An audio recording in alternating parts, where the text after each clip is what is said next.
ನ್ಯೂಸ್5ಗೆ ಸ್ವಾಗತ. ಕೋಲ್ಕತ್ತಾದಲ್ಲಿ ವೈದ್ಯ ಅತ್ಯಾಚಾರ ಮತ್ತು ಹತ್ಯೆಯನ್ನು ಖಂಡಿಸಿ ದೇಶದಾದ್ಯಂತ ಪ್ರತಿಭಟನೆ ನಡೆಸಲಾಗುತ್ತಿದ್ದು, ಅಂತೆಯೇ ಕೋಲಾರ ಜಿಲ್ಲೆ ಶ್ರೀನಿವಾಸಪುರ ಪಟ್ಟಣದಲ್ಲಿಯೂ ಕೂಡ ಪ್ರತಿಭಟನೆ ನಡೆಸಲಾಯಿತು. ಪಟ್ಟಣದ ತಾಲೂಕು ಕಚೇರಿ ಮುಂದೆ ಒಂದು ಪ್ರತಿಭಟನೆಯನ್ನು ನಡೆಸಲಾಗಿದ್ದು, ಹೊರರೋಗಿ ವಿಭಾಗ ಸ್ಥಗಿತಗೊಳಿಸಿ ಆರೋಗ್ಯ ಸಿಬ್ಬಂದಿಗಳು ಕೂಡ ಪ್ರತಿಭಟನೆಗೆ ಸಾಥ್ ಕೊಟ್ಟಿದ್ರು. ಪ್ರತಿಭಟನೆಯಲ್ಲಿ ತಾಲೂಕಿನ ಎಲ್ಲ ಆಸ್ಪತ್ರೆಗಳ ವೈದ್ಯರು ಹಾಗೂ ವೈದ್ಯಕೀಯ ಸಿಬ್ಬಂದಿ ಭಾಗಿಯಾಗಿದ್ದು, ಕರ್ತವ್ಯದಲ್ಲಿರುವ ಸಿಬ್ಬಂದಿಗೆ ರಕ್ಷಣೆ ಇಲ್ಲ ಅಂತ ಆಕ್ರೋಶ ವ್ಯಕ್ತಪಡಿಸಿ, ಜೊತೆಗೆ ಆಸ್ಪತ್ರೆ ಹಾಗೂ ಸರ್ಕಾರಿ ಕಚೇರಿಗಳಲ್ಲಿ ಮಹಿಳೆಯರಿಗೆ ರಕ್ಷಣೆ ನೀಡಬೇಕು ಅಂತ ತಾಲೂಕು ದಂಡಾಧಿಕಾರಿಗಳ ಮುಖಾಂತರ ಸರ್ಕಾರಕ್ಕೆ ವೈದ್ಯರಿಂದ ಮನವಿ ಪತ್ರ ಸಲ್ಲಿಕೆ ಮಾಡಲಾಯಿತು. ಪ್ರತಿಭಟನೆಯಲ್ಲಿ ತಾಲೂಕು ವೈದ್ಯಾಧಿಕಾರಿ ಶರೀಫ್, ವೇಣುಗೋಪಾಲ್, ವೆಂಕಟಾಚಲ, ಚಂದ್ರಕಲಾ ಸೇರಿದಂತೆ ಹಲವು ವೈದ್ಯರು ಭಾಗಿಯಾಗಿ ಕೋಲ್ಕತ್ತಾದಲ್ಲಿ ವೈದ್ಯ ಅತ್ಯಾಚಾರ ಹಾಗೂ ಹತ್ಯೆಯನ್ನು ಖಂಡಿಸಿ ಪ್ರತಿಭಟನೆಯನ್ನ ನಡೆಸಿದ್ರು. ಹತ್ಯೆ ಮಾಡಿರ್ತಕ್ಕಂಥ ಕ್ರೂರಿಗಳನ್ನು ತತ್ಕ್ಷಣ ಬಂಧಿಸಿ ಕಠಿಣ ಶಿಕ್ಷಣೆ ಆಗಬೇಕು. ಇಡೀ ದೇಶಾದ್ಯಂತ ವೈದ್ಯರಿಗೆ ಮತ್ತು ಆರೋಗ್ಯ ಸಿಬ್ಬಂದಿಗಳಿಗೆ ಇಂಥ ಯಾವುದೇ ತೊಂದರೆಗಳಾಗಬಾರ್ದು.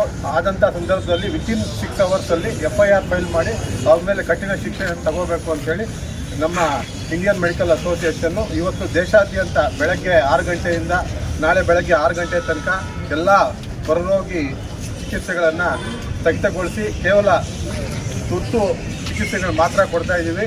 ಇದು ಕೇವಲ ಒಂದು ಪ್ರಾರಂಭದ ಸಂಕೇತ ಅಷ್ಟೇ. ಮುಂದಿನ ದಿವಸಗಳಲ್ಲಿ ಸರ್ಕಾರ ಇದರ ಬಗ್ಗೆ ಗಮನ ಹರಿಸಲಿಲ್ಲ ಅಂದರೆ ಇನ್ನೂ ತೀವ್ರವಾದ ಒಂದು ಹೋರಾಟವನ್ನು ಮಾಡ್ತೀವಿ. ತತ್ಕ್ಷಣ ಈ ಅತ್ಯಾಚಾರ ಮತ್ತು ಕೊಲೆ ಆಗಿರ್ತಕ್ಕಂಥ ವೈದ್ಯರಿಗೆ ನ್ಯಾಯ ಒದಗಿಸಬೇಕು ಅಂತ ನಾವು ಶ್ರೀನಿವಾಸಪುರ ವೈದ್ಯಕೀಯ ಸಂಘ ತಮ್ಮ ಮುಖಾಂತರ ಸರ್ಕಾರಕ್ಕೆ ಒತ್ತಾಯ ಮಾಡ್ತಾ ಇದ್ದೀವಿ. ಅಮಾನುಷ ಕೃತ್ಯ ಆಗಸ್ಟ್ 9ನೇ ತಾರೀಕು RG ಕರ್ ಮೆಡಿಕಲ್ ಕಾಲೇಜಿನಲ್ಲಿ ನಮ್ಮ ವೈದ್ಯ ಅಂದರೆ ಚೆಸ್ಟ್ ಫಿಸಿಷಿಯನ್ ಅಂತಾರೆ, ಅವರು ಆರೋಗ್ಯ ಹಾಸ್ಪಿಟ್ಲ್ ಕೆಲಸ ಎಲ್ಲ ಮುಗಿಸಿ ರೆಸ್ಟ್ ತಗೊಳ್ಳೋ ಟೈಮ್ನಲ್ಲಿ ಬಹಳ ಗೂಂಡಾಗಿರಿತರವಾಗಿ ಏಹವಾಗಿ ಕೆಲಸ ಮಾಡಿದ್ದಾರೆ. ಇದು ಅಮಾನುಷ, ಖಂಡನೀಯ.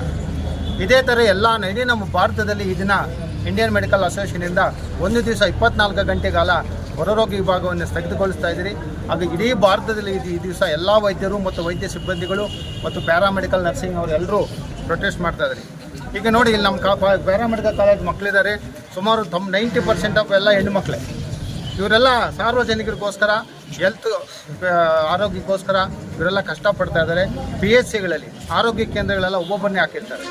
ಒಬ್ಬ ಲ್ಯಾಬ್ ಟೆಕ್ನಿಷಿಯನ್ ಆಗಲಿ, ಒಬ್ಬ ಹೆಲ್ತ್ ನರ್ಸಿಂಗ್ ಕೋರ್ಸ್ಗಳವರೆಲ್ಲ ಒಬ್ಬೊಬ್ಬರು ಆರೋಗ್ಯ ಕೇಂದ್ರ ಇರ್ತಾರೆ. ದಯವಿಟ್ಟು ಸಾರ್ವಜನಿಕರು ಸಹ ಆರೋಗ್ಯ ಸಿಬ್ಬಂದಿಗಳ ಮೇಲೆ, ಪ್ಯಾರಾಮೆಡಿಕಲ್ ಸ್ಟಾಫ್ ಮೇಲೆ ಗಲಾಟೆ ಮಾಡುವಾಗ ನನಗ್ಯಾಕೆ ಅಂತ ಸುಮ್ಮನೆ ಇರ್ತಾರೆ. ಸಾರ್ವಜನಿಕರದ್ದು ಇಲ್ಲಿ ನಾವು ಕೇಳ್ಕೊಳ್ಳೋದು ಇಷ್ಟೇ, ಆರೋಗ್ಯ ರಕ್ಷಣೆ ನೀಡೋವರಿಗೆ ಸಿಬ್ಬಂದಿ ಮೇಲೆ ಗಲಾಟೆ, ಬೇರೆ ಸಿಬ್ಬಂದಿ ಯಾರಾದರೂ ಗಲಾಟೆ ಮಾಡ್ತಾ ಇದ್ದರೆ ಅವ್ರನ್ನ ಕೇಳೋದಿಲ್ಲ. ನನಗ್ಯಾಕೆ ಅಂತ ಸುಮ್ಮನೆ ಇರ್ತಾರೆ. ಈ ಥರ ಪರಿಸ್ಥಿತಿಗಳಲ್ಲಿ ಇಡೀ ಸಾರ್ವಜನಿಕರು ಬದಲಾವಣೆ ಆಗಬೇಕು. ಮತ್ತು ನಮ್ಮ ಮೇಡಮ್ ಹೇಳ್ದಂಗೆ ಎಚ್ಚರಿಕೆ ಆಗಿರಬೇಕು. ಮುಂದೆ prevention is better than cure ಅಂತಾರೆ. ಎಲ್ಲ ಆದಮೇಲೆ ನಾವೆಷ್ಟು ಗಲಾಟೆ ಮಾಡಿದ್ರೆ ಏನು ತೊಂದರೆ, ಏನು ಪ್ರಯೋಜನ? ಪ್ರಿವೆಂಟಿವ್ ಮೆಜರ್ಸ್ ತೊಗೊಬೇಕು.